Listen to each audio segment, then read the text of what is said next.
When I started teaching computer science in 1978, there wasn't much out there in the terms of software, and actually there wasn't that much in hardware either. We used a TRS-80 Model 1.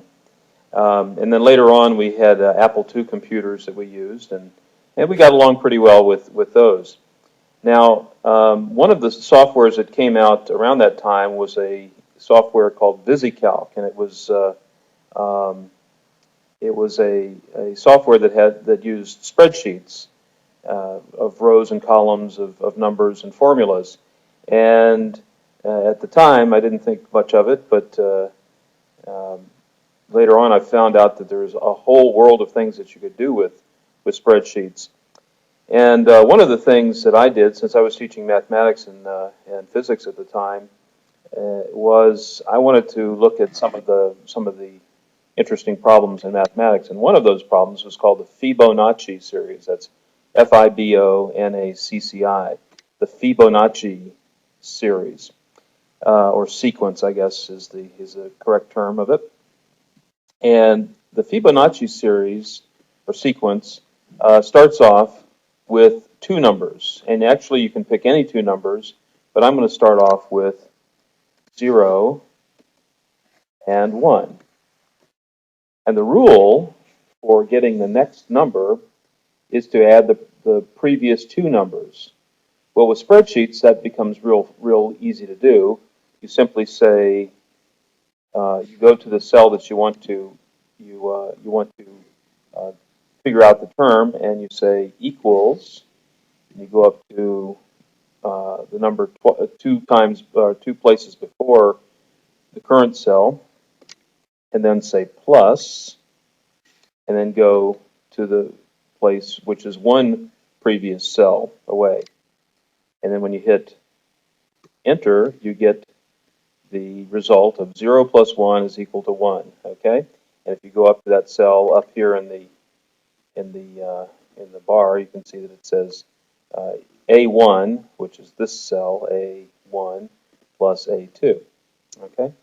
Now later on with some of the spreadsheets, they added a really nifty thing where you could grab this corner of the box and drag it down, and it would then copy that formula with reference to the cells that it was in. For instance, this one is A1 plus A2.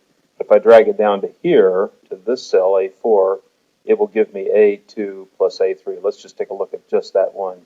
If I drag it down, see, 1 plus 1 is 2. And if we put it there, you see it drags it, or it creates A1 plus A2. So we can do that for the whole thing. We can drag it all the way down. I'll drag it all the way down to 25. How about that? And this is our classic Fibonacci sequence. 0, 1, 1, 2, 3. 2 plus 3 is 5. 3 plus 5 is 8. 5 plus 8 is 13. And then 21 and 34 and 55 and so on, all the way down, and you can keep going as far as you want on that. Okay, so one of the interesting things about the Fibonacci sequence is that when you take the ratio of adjacent or consecutive numbers, something very interesting happens. So I'm going to say A1 divided by A2. So here I'm going to say equals A1 divided by A2. Oops. A2. And that's 0. Okay? So now if I drag this guy down 1, it's going to be contextually, it's going to say this one divided by this one, A2 divided by A3. And if I drag it down one more, it's going to say A3 divided by A4, as you see right here. And so I'm going to continue to drag that all the way down here, like so. And we get that. I'm going to spread these out just a little bit so we don't get jammed up too badly. And maybe a little more. There we go. All right, now, what I'm going to do next, let me open this one up, is in this column, I'm going to take the reciprocal, that is 1 over this number. And I'm actually going to have to start it right here, because you don't want to take 1 over 0. That will give us an undefined result. So here I'm going to say equals 1 divided by this guy. And when we say 1 over 1, guess what we get? We get 1. So if I drag this one down to that, 1 over 1/2 should be what? Well, it should be 2. Okay, and indeed it is. So that's 1 over b4 right there.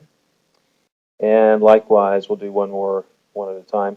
Now this is 2/3, so the reciprocal of 2/3 is 3/2 or 1 1/2. So let's see what happens when we take the reciprocal there. How about that? Isn't that interesting? Okay, so we continue to do that all the way down here like so. And we get that. Now, here's the interesting thing about the Fibonacci sequence. As you get to higher and higher numbers, and actually it doesn't take too long, before you start noticing that these numbers start looking like each other with a small difference. That this number, which tends to go, it starts off at 1, then 0.5, then 0.666, and then 0.6, and 0.625, and so forth. It goes down and it starts converging or getting closer to one single value, which is 0.618033989. Now, if you look over at the other column where we take the reciprocal of that number, it also appears to converge to a number which is 1.618033988, and we'll call that 9 there. Okay, so very interesting, and this this turns out to be the only number where the reciprocal of the number is 1 plus the number. So if we take the reciprocal of this, we get 1 plus the number. And I've written that down in an interesting way here in another sheet here, and that is that x plus 1 is equal to 1 over x. And if we multiply through by x, we get x squared plus x, and then subtract 1 from both sides, we would get this quadratic equation, x squared plus x minus 1 is equal to 0.